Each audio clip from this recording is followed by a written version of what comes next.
യമുനേത്രിയിലേക്കുള്ള യാത്രയിലാണ് ഞങ്ങൾ.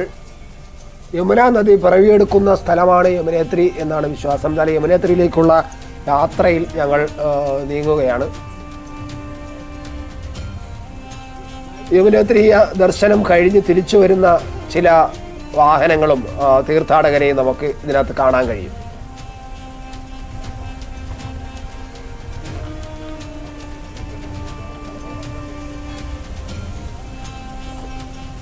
ഇത് യമുനേത്രിയുടെ ദർശനം കഴിഞ്ഞ് തിരിച്ചിറങ്ങുന്ന തീർത്ഥാടകരാണ്.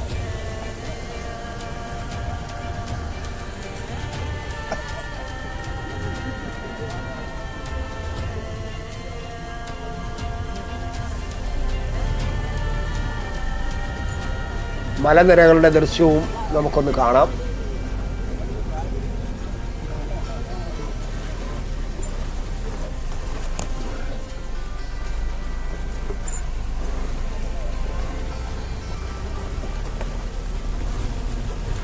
ഞങ്ങൾ ഇന്ന് യമുനേത്രിയിലേക്ക് യാത്ര പോകുമ്പോൾ ഇന്ന് വൈകുന്നേരം അവിടെ തങ്ങുന്നു. ഒരു സ്ഥലത്ത് അവിടെ ഒരു ഹോട്ടലിൽ റൂം പറഞ്ഞിട്ടുണ്ട്, അവിടെ നമ്മൾ തങ്ങും. നാളെ രാവിലെയാണ് യാത്ര തുടരുന്നത്. അങ്ങോട്ടേക്കുള്ള യാത്ര ഏകദേശം യമുനേത്രി നമ്മൾ താമസിക്കേണ്ട സ്ഥലത്തിനടുത്തേക്ക് എത്തിക്കഴിഞ്ഞു എന്ന വിവരമാണ് ഇപ്പോഴും വാഹനത്തിലെ ഡ്രൈവറും അതുപോലെ അതിൻ്റെ കൂടെയുള്ള മറ്റൊരു ജീവനക്കാരനും പറഞ്ഞു. അവിടെ റൂമെടുത്ത് രാത്രി അവിടെ തങ്ങുന്നു. നാളെ പുലർച്ചെ തന്നെ ഞങ്ങൾ യമുനേത്രിയിലേക്കുള്ള മലകയറ്റം തുടങ്ങും. അതിന് തൊട്ടടുത്തുള്ള മനോഹരമായ സ്ഥലമാണ് നമ്മൾ ഈ കാണുന്നത്. ഞങ്ങൾ രാവിലെ യാത്ര തുടർന്നു. രാവിലെ യാത്ര തുടർന്നു. യമുനേത്രിയിലേക്കുള്ള യാത്രയാണിപ്പോൾ. മലകയറ്റം തുടങ്ങിയിട്ടുണ്ട്. ആൾക്കാർ താമസിക്കുന്നതും ഇവിടുത്തെ ആൾക്കാർ താമസിക്കുന്നതും വരുന്ന ടൂറിസ്റ്റുകൾക്കും തീർത്ഥാടകർക്കും താമസിക്കാനുള്ള ചെറിയ ചെറിയ ഹോട്ടലൊക്കെയാണ് നമ്മൾ ആ മലത്തിൻ്റെ മലമുകളിൽ കാണുന്നത്. എന്തായാലും നമ്മളൊരു ടീം ഇതാ കയറിക്കൊണ്ടിരിക്കുന്നു. നമ്മുടെ ടീമാണ് ഈ വരുന്നത്. അവരിങ്ങനെ കയറി വരികയാണ്. വളരെ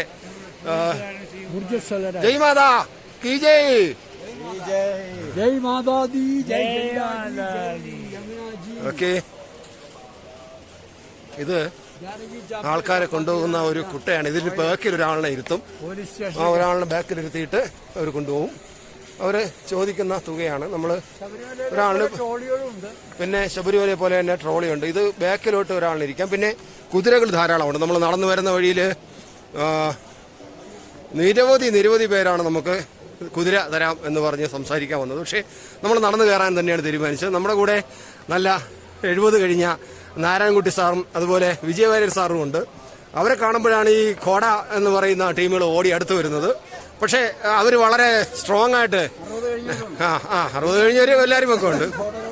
അപ്പോൾ അവരത് വേണ്ട എന്ന് പറഞ്ഞ് ധൈര്യമായിട്ട് നടക്കുകയാണ്. ഇതാ മുമ്പേ പോകുന്നതാണ് നമ്മുടെ വിജയവാര്യർ സാർ. അദ്ദേഹമാണ് നമ്മുടെ കൂട്ടത്തിലുള്ള ഈ തിരിഞ്ഞു നോക്കുന്നുണ്ടല്ലേ, ഇദ്ദേഹമാണ് വിജയവാര്യർ സാർ. ഇദ്ദേഹം ആണ് നമ്മുടെ കൂട്ടത്തിലെ ഏറ്റവും പ്രായം ചെന്നാണ്.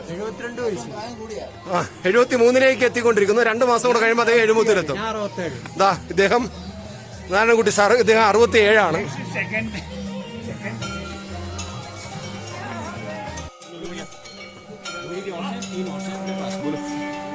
നേരത്തെ ഞാൻ പറഞ്ഞല്ലോ, ഈ മലമുകളിലേക്കുള്ള യാത്രക്കിടയിൽ കുതിരകളെ വെച്ചിട്ട് ഘോടകളെ വെച്ച് പലപ്പോഴും ഞങ്ങളുടെ സമീപിക്കുന്നുണ്ടവർ. ഞങ്ങളത് വേണ്ട എന്ന് പറഞ്ഞ് നടക്കാൻ തീരുമാനിക്കാനുണ്ടായത്.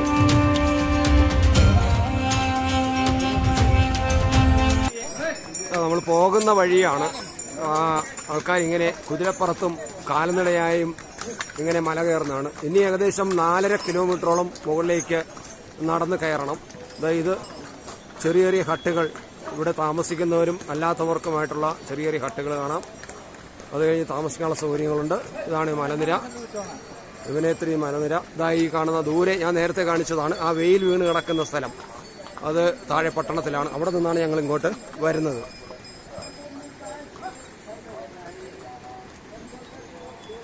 യമുനാ നദി ഇങ്ങനെ ഒഴുകിക്കൊണ്ടിരിക്കുകയാണ്.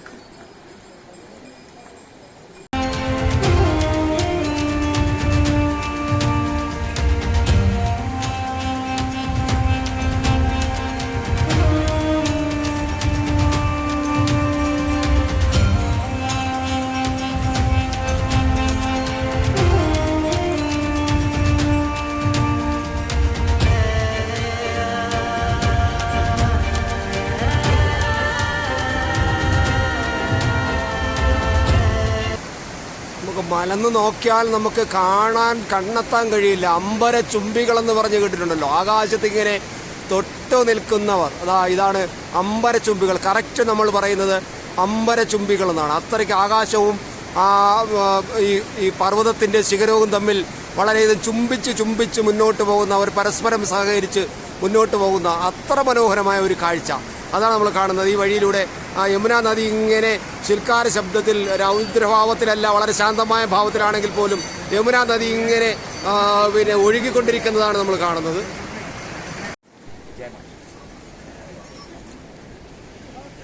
നമ്മുടെ ശബരിമല പോലെ തന്നെ സ്ഥലങ്ങളിൽ നമ്മുടെ ആൾക്കാരിങ്ങനെ യാത്ര, തീർത്ഥാടകർക്ക് വഴി അങ്ങറ്റം വരെയും അത്യാവശ്യം കൊണ്ട് ഈ കയറി പോകുന്നത്, ഇങ്ങനെ കയറി ഇവിടെ നിന്ന് മുകളിലേക്ക്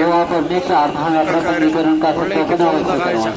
आज के 4 धाम यात्रा पंजीकरण का सत्यापन प्रत्येक धाम में 2 या 3 बार होगा, तो प्रत्येक धाम में आप अपना यात्रा रजिस्ट्रेशन का सत्यापन अवश्य करें.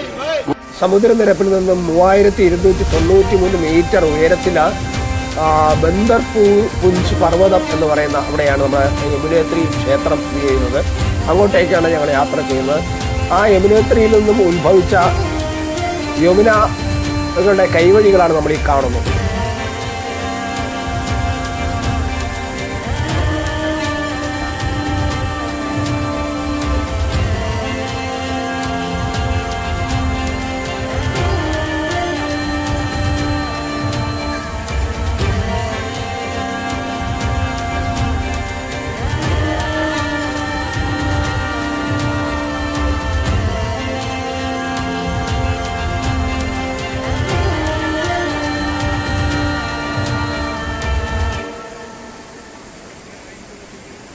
യാത്രാനുഭവങ്ങളും ദൃശ്യങ്ങളും കൂടുതൽ അറിയാൻ ത്രിലോക് ഭാരതി മലയാളം ചാനൽ സബ്സ്ക്രൈബ് ചെയ്യുക.